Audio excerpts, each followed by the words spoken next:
Cars.com Auto Review. Hi, I'm Joe Wiesenfelder with Cars.com. This is a 2012 Infiniti FX35.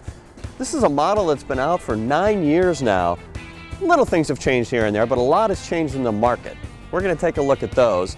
We'll also take a look at what makes this particular model a limited edition $52,000. That's $7 grand more than the base all-wheel drive version. For 2012, there are a couple of small tweaks to the front end, to the grille, to the headlights. What's special about this limited edition, though, is the exclusive iridium blue paint, which is a crowd pleaser. They also say that you have a dark tint on the headlights. Doesn't look that dark to me, frankly. The wheels are 21-inch graphite, larger than the 20-inch standard. Also dark tint to the vents here, which they say are functional, and the trim down low. Finally, on the exterior is graphite roof rails and cross members. That's just one of the features that you would pay extra for on the lower trims. An interior change on all the 2012 FXs is the instrument panel now is a better color, it's brighter. Infiniti's gotten away from all the red they used to use. What makes this special for a limited edition is some of the blue piping on the floor mats and aluminum pedals.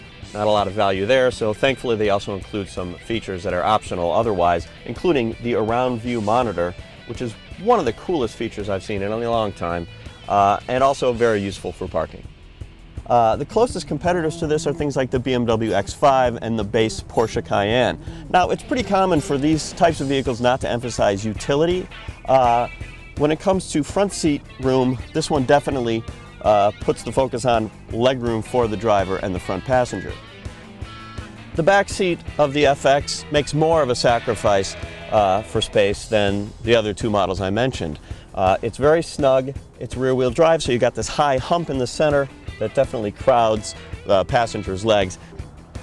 Even with that snug back seat, the cargo volume is not that great at 24.8. Yes, it's still an SUV, you got room back here, comparable to the Porsche Cayenne behind its second row seat, but not as much as the BMW X5. I think the closest in terms of interior volume is the BMW X6.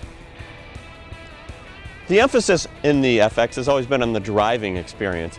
I have to say, by today's standards, the ride quality is very firm, especially with the 21-inch wheels, and the 7-speed automatic has some frustrating hesitation to it.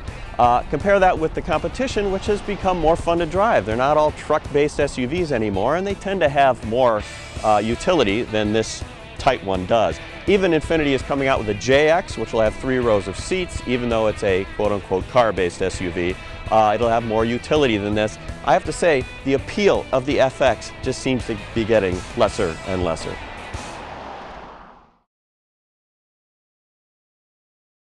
For more car-related news, go to Cars.com or our blog, kickingtires.net.